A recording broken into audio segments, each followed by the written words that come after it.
Part 3. Filling in the Holes. Chapter 50.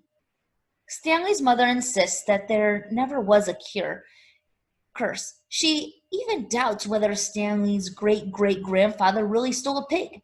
The reader might find it interesting, however, that Stanley's father invented his cure for foot odor the day after the great-great-grandson of Yelnats carried the great-great-great-grandson of Madame Zeroni up the mountain. The Attorney General closed Camp Green Lake. Miss Walker, who was in desperate need of money, had to sell the land, which had been in her family for generations. It was bought by a national organization dedicated to the well-being of young girls. In a few years, Camp Green Lake will become a Girl Scout camp. This is pretty much the end of the story. The reader probably still has some questions, but unfortunately, from here on in, the answer tends to be long and tedious. While Miss Bell, Stanley's former math teacher, might want to know the percent change in Stanley's weight, the reader probably cares more about the change in Stanley's character and self-confidence. But those changes are subtle and hard to measure. There is no simple answer. Even the contents of the suitcase turned out to be somewhat tedious. Stanley's father pried it open in his workshop, and at first everyone gasped at the sparkling jewels.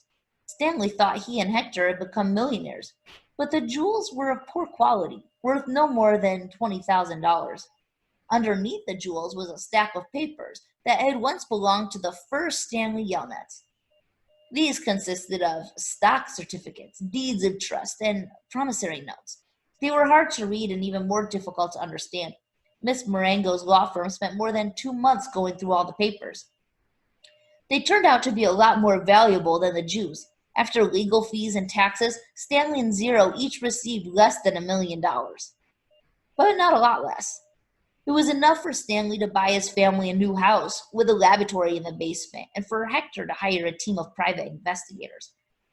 But it would be boring to go through all the tedious details of all the changes in their lives. Instead, the reader will be presented with one last scene, which took place almost a year and a half after Stanley and Hector left Camp Green Lake. You will have to fill in the holes yourself.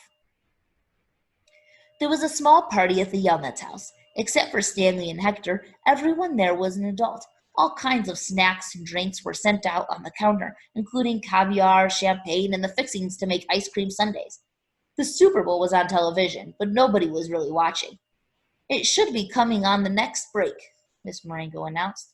A timeout was called in the football game, and the commercial came on the scene. Everyone stopped talking and watched. The commercial showed a baseball game. Amid a cloud of dust, Clyde Livingston slid into home plate as the catcher caught the ball and tried to tag him out. "Safe!" shouted the umpire as he signaled with his arms. The people at Stanley's house cheered, as if the run really counted. Clyde Livingston got up, dusted the dirt off his uniform, and he made his way back to the dugout. He spoke to the camera. "Hi, I'm Clyde Livingston, but everyone around here calls me Sweet Feet." "Way to go, Sweet Feet," said another baseball player, slapping his hand. Besides being on the television screen, Clyde Livingston, who was also sitting on the couch next to Stanley. "But my feet were always sweet," the television Clyde Livingston said as he sat down in the dugout bench. "They used to smell so bad that nobody would ever sit near me in the dugout." "They really did stink," said the woman sitting on the couch on the other side of Clyde. She held her nose with one hand and fanned the air with the other. Clyde shushed her. "Then a teammate told me about sploosh," said the television Clyde. He pulled a can of sploosh out from underneath the dugout bench and held it up for everyone to see. "I just spray a little on each foot every morning, and now I really do have sweet feet. Bless, I like the tingle." "Sploosh," said a voice. "A treat for your feet, made from all natural ingredients. It neutralizes odor-causing fungi and bacteria. Plus, you'll like the tingle." Everyone at the party clapped their hands. He wasn't lying, said the woman who sat next to Clyde. "I couldn't even be in the same room with his socks." The other people at the party laughed. The woman continued, "I'm not joking. It was so bad." "You've made your point," said Clyde, covering her mouth with his hand. He looked back at Stanley. "Will you do me a favor, Stanley?" Stanley raised and lowered his left shoulder. "I'm going to get more caviar," said Clyde. "Keep your hand over my wife's mouth." He patted Stanley on the shoulder as he rose from the couch.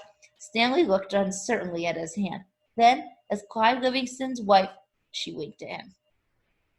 He felt himself blush and turn away towards Hector, who was sitting on the floor in front of an overstuffed chair. A woman sitting in the chair behind Hector was absent-mindedly fluffing his hair with her fingers. She wasn't very old, but her skin had a leather look to it, almost like leather. Her eyes seemed weary, as if she'd seen too many things in her life she didn't want to see, and when she smiled, her mouth seemed too big for her face. Very softly, she half sang, half hummed a song that her grandmother used to sing to her when she was a little girl. If only, the moon speaks no reply, reflecting the sun and all that's gone by. Be strong, my weary wolf, turn around boldly, fly high, my baby bird, my angel, my only.